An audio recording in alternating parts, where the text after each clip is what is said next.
Non, je vous en prie. Je ne veux surtout pas que ma visite vous dérange. Monsieur le professeur, faites comme si je n'étais pas là. Voyons, où en étions-nous? Grec, latin, français? Français. Français. Alors, continuons.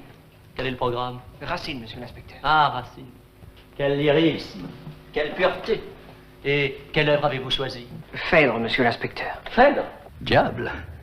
Voilà du nouveau pour une classe de 3e. Je dictais pour conclure des fragments de la préface de Racine.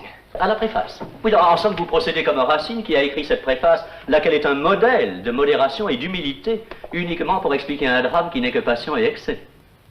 Car il est toujours aisé de démontrer qu'on a allumé un incendie pour en faire voir les ravages. Racine était un courtisan, mes enfants. Ne l'oubliez jamais. Et la cour avait ses devoirs. Enfin, nous n'avons que faire d'une pareille hypocrisie. Je suis curieux de voir comment vous avez expliqué un tel sujet à vos élèves. Voyons-vous là-bas. Qu'est-ce que la tragédie de Phèdre? Oh, ben vous savez bien. Oui, moi, bien sûr, je le sais. Enfin, du moins, je l'espère. Mais je voudrais savoir ce que vous en pensez. C'est pas tellement compliqué. C'est une histoire d'amour, quoi. Voilà. Mais évidemment, d'ailleurs, tout le théâtre de Racine est un théâtre d'amour. Eh oui, monsieur l'inspecteur. Et c'est pourquoi je n'ai pas cherché à expliquer aux enfants par une pièce, enfin, plus ou moins... Moins audacieuse. Je comprends votre intention. Mais Phèdre est le sujet le plus brûlant. Et d'ailleurs, quand on a le soleil pour grand-père, il est normal qu'on soit une fille de feu. Oui. Bon, alors écoutez, nous allons voir comment cette fille de feu va se comporter en classe de 3e. Vous, pouvez-vous me résumer cette tragédie?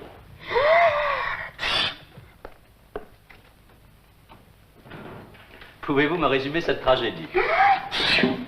Il est très pris. Monsieur l'inspecteur, ce sont ces sinus. À vos souhaits, mon ami.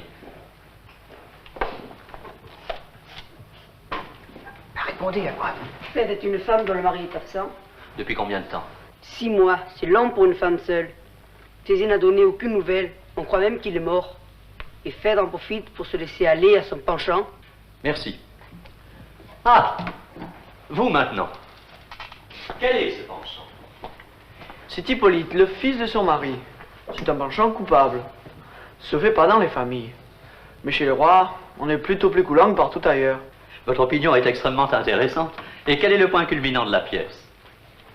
Alors, répondez. La déclaration d'amour de Phèdre à Hippolyte. Voilà, et qui peut m'en réciter un fragment? Vite, vous. Oui, prince, je languis, je brûle pour Thésée, je l'aime non point tel que l'ont vu les enfers. Volage adorateur de 1000 objets divers. Et même... Oui, bon, ça va. Alors, volage adorateur de 1000 objets divers. Dans quel sens le mot objet est-il employé ici? Par objet, Racine désigne.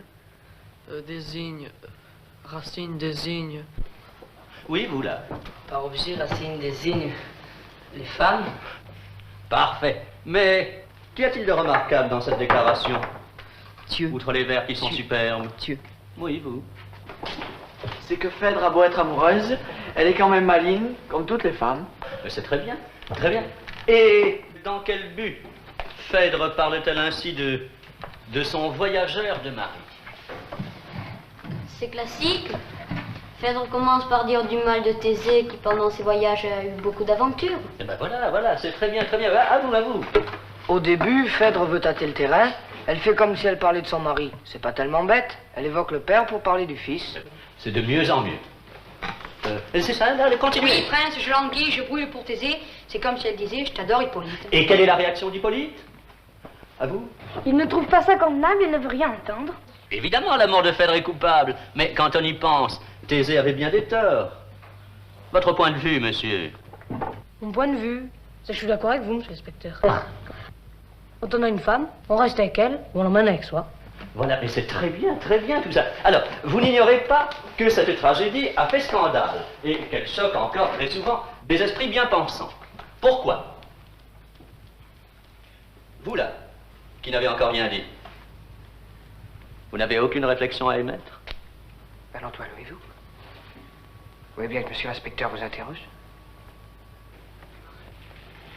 Voyons, mon petit, qu'est-ce qui peut choquer dans un pareil sujet? C'est qu'une femme mariée puisse aimer un autre homme que son mari. Bravo! Toutes ces réponses sont excellentes et ces enfants ont vraiment l'air de savoir ce qu'ils disent. Je suis content. Oui. N'est-ce pas que nous sommes contents? Non, non, non, continuez, travaillez, travaillez. Eh bien.